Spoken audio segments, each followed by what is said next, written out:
You walk into the showroom and boom, walls of screens coming at you from every angle. Some are blindingly bright, some look like moving paintings. And yeah, all of them are yelling at you in labels. OLED, Super UHD, QLED, Quantum 9 engine. Like, what does that mean? You're just standing there wondering if you're making a terrible $1,000 decision. Alright, let's talk about it. No fluff, no nerdsplaining, no brands whispering sweet lies in your ear. So, the big TV battle in 2025 comes down to these two powerhouses, OLED versus QLED. What makes this year different? These screens have evolved. We're in the juicy part of the competition now. Think LeBron versus Steph, but for your living room. First off, let's just get the tech out of the way in plain English. You don't need a PhD in pixels. One lights itself, the other needs a flashlight. Okay, let me explain that better. OLED basically means every pixel is its own little light bulb. Each one turns on and off by itself. So when something on screen is black, that pixel literally turns off. Like it's not pretending to be dark gray. It's completely off. Gone dead black. The kind of black where you don't know if the screen is on or not. QLED is different. It still needs a backlight. Like a big, powerful panel behind the screen shining light. And that layer pushes it through color filters and magic quantum dots. It works really well actually. But since the whole screen has this light behind it, it can't completely turn sections off pixel by pixel. So you're always going to have some light spill, especially with dark scenes next to bright ones. It's like trying to make a candle look like a flashlight. Impressive, but not quite the real thing. Okay, let me slow down. We're not here for a lecture. We're here to figure out which one actually fits your life. Let's simplify it. Number one, you love contrast.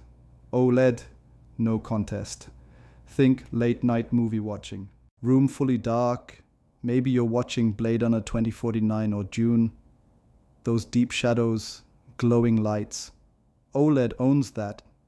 You get the kind of blacks where the edge of the TV disappears into the wall, like you forget you're looking at a screen. You're just there.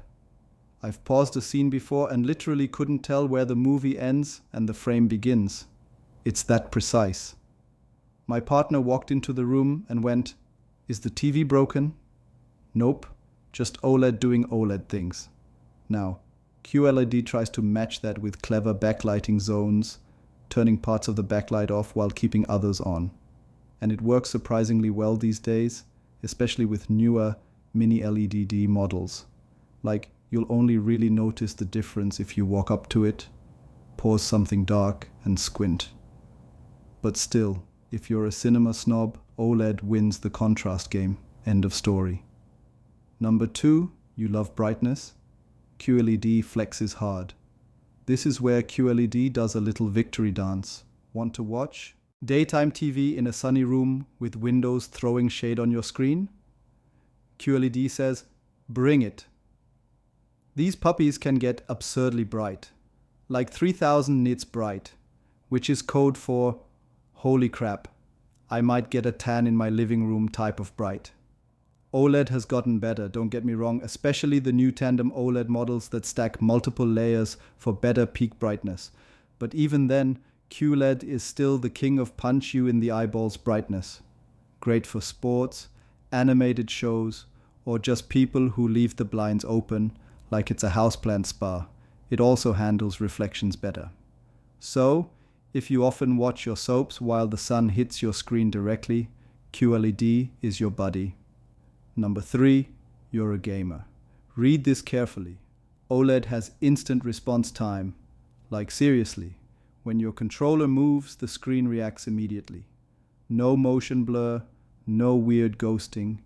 Perfect blacks for those shadowy boss stages. It basically turns your game into something you'd only expect from top-tier PC monitors. But, and this is important, OLED can still get image retention or burn-in if you leave static images on all day. Think game HUDs that never move, or FIFA score overlays frozen on screen for hours. Now, modern OLEDs have tech to reduce this. Pixel shifting, screen refresh cycles, AI dimming stuff, and it really works well. I've got an older OLED and it's been running 3 years strong. No burn, no ghosting, but I also don't leave the same screen on for 12 hours. So, if you treat your TV like a workhorse or computer monitor, CLED honestly might be safer. And QLED performs well for gaming too. It's just slightly slower in motion. You probably won't even notice unless you're trying to. But side by side, OLED's got that buttery movement edge. Also, side note, both now support things like 120 Hz, VRR, auto, low latency mode, etc. So regardless of which team you pick, gaming on either is going to be buttery smooth. Number 4, you live with other people. Consider viewing angles. This one's sneaky. Let's say you've got a big family or a wide couch. Everyone's squished in watching a new Netflix doc. With most QLEDs, the best viewing spot is dead center. Move too far, left or right, the colors start to wash out. Blacks become grays. Nothing awful, but it's that annoying little downgrade in quality. If you mostly watch movies at night, want deep blacks, or care about absolute picture bragging rights, go OLED. The image quality is just M chef's kiss. But if your room is bright, you like daytime viewing, or you want zero headache about burn-in, QLED is a strong practical choice, especially the new premium models. Both can be amazing, but both are different. Alright, so now you're asking, okay, cool, but which OLED, which QLED? What are the real-world picks that don't suck? Fair question. There are so many models out there right now, and the brands don't exactly make it easy with their alphabet soup product names. Like, are you supposed to know the difference between a QN90D and a QN90C just from memory? Yeah, me neither. So let's break it down person to person. You tell me your room, your vibe, and I'll tell you what TV is going to slide into that space like it was made to be there. Let's start with OLED heavy hitters. LG C4, the you can stop researching choice. This is the default recommendation for most people in 2025. The C4 is the 4th generation of LG's ultra-popular mid-range OLED. It pretty much does everything right.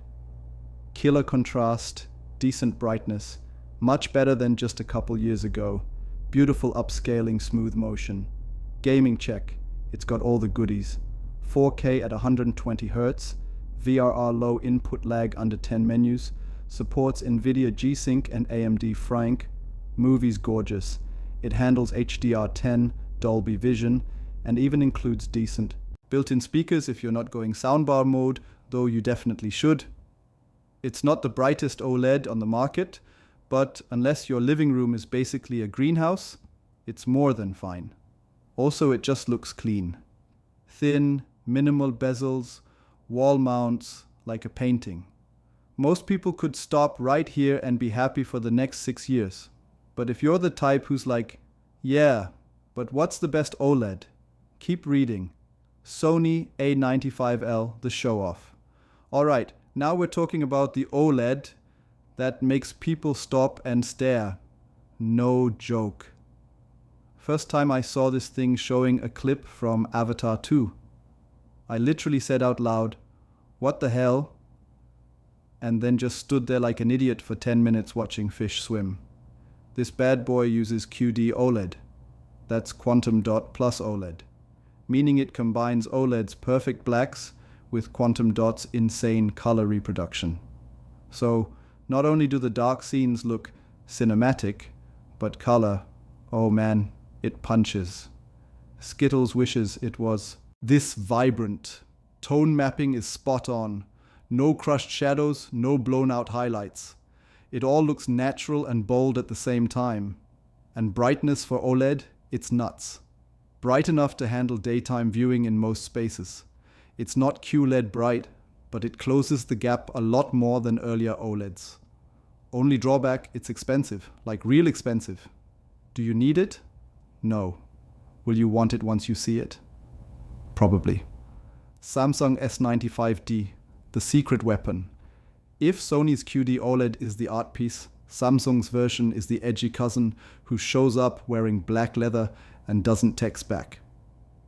Samsung's S95D is bold, it leans heavier into bright colors, has slightly more aggressive tone mapping, sometimes makes content pop a little more than intended, and it ditches Dolby Vision. Samsung still hasn't budged on that one. So, if you're someone who watches a lot of Dolby Vision content, might be a factor. But overall, this is another top QD OLED pick. Thinner than ever, wild contrast, fast for games, minimal input lag, great interface, the brightness is a slight bump over the LG C4, though not as cleanly calibrated out of the box. You'll probably want to tinker a bit. If you want OLED plus spicy visuals, this one feels like a mood. Now, let's move to the QLED squad. Samsung QN90D Peak Practical. This is what I call the smart family pick. It's a mini LED QLED that gives you fantastic performance, handles sunlight with zero drama, and honestly just makes everything feel easy. You want sports? It's bright, fast, and vivid. You want YouTube for the kids? Screensaver proof? You accidentally leave the menu up for 2 hours? No problem. You've got multiple people watching from weird angles. It holds up surprisingly well thanks to improved layer tech. You even get decent local dimming so blacks don't look washed out. Though again, still not OLED level. And possibly the most underrated feature, Samsung's solar-powered remote. I've had one for over a year now, and it haven't once thought about batteries. It just lives on the coffee table and stays charged like magic. Honestly, if you are thinking of buying an OLED, but your space is too bright, or your kids like to crank the brightness to 100% no matter what. Yeah, this QLED makes a ton of sense. Hisense U8N, the wild value pick. Okay, this is underrated. If you're looking at QLEDs and your wallet is clenching in fear, listen up. Hisense has been putting out shockingly good TVs over the last few years. The U8N is weirdly good for its price. We're talking bright, like 2000 nits bright, local dimming that almost feels OLED-ish. Fast enough for gaming, color solid. Contrast better than expected. Only real knock is that it doesn't have the premium build. It feels a little more TV at home than TV in a museum, and some people report inconsistent quality control. So, a little luck of the draw there. But man, you could get this thing, pair it with a $100 soundbar, and have a living room setup that makes your uncle's $3,000 OLED from 2019 look bland. TCL QM8 sleeper hit. TCL also dropped a banger this year. The QM8 is competitive with TVs twice its price, like legit. Similar to the U8N, it's mini LED powered with impressive peak brightness, solid color reproduction, and pretty tight backlight control. You'll lose a bit of that high-end finesse. There's some occasional bloom around white text on black backgrounds and the OS can feel a bit sluggish, but still for most people just watching Netflix, sports, or gaming casually, it's better than you'd expect and definitely punches above its price class. I once had a guest tell me they couldn't tell the difference between the TCL and my 200K OLED. I nodded. Then I cried inside. Alright, we've covered a handful of the hottest picks this year, but maybe you're wondering, so who wins? Is this a tie? Nope. I'm not going to dodge like that. But picking a winner means choosing a category because best is different for different people. If I had to give awards like it was the Oscars, best for movie lovers, Sony A95L, best Brightroom TV, Samsung QN90D, best combo of price plus performance LG C4, best budget QLED Hisense U8N, best just works TV Samsung S95D, and if you're like seriously torn, like can't sleep at night torn, then just do this. Go to a decent brick and mortar store, walk up to the S95D and the QN90D, playing the same content side by side. Watch a dark night scene, then a sunny documentary. Trust your eyeballs. They're better than any chart. A good OLED will look like black velvet dipped in ink.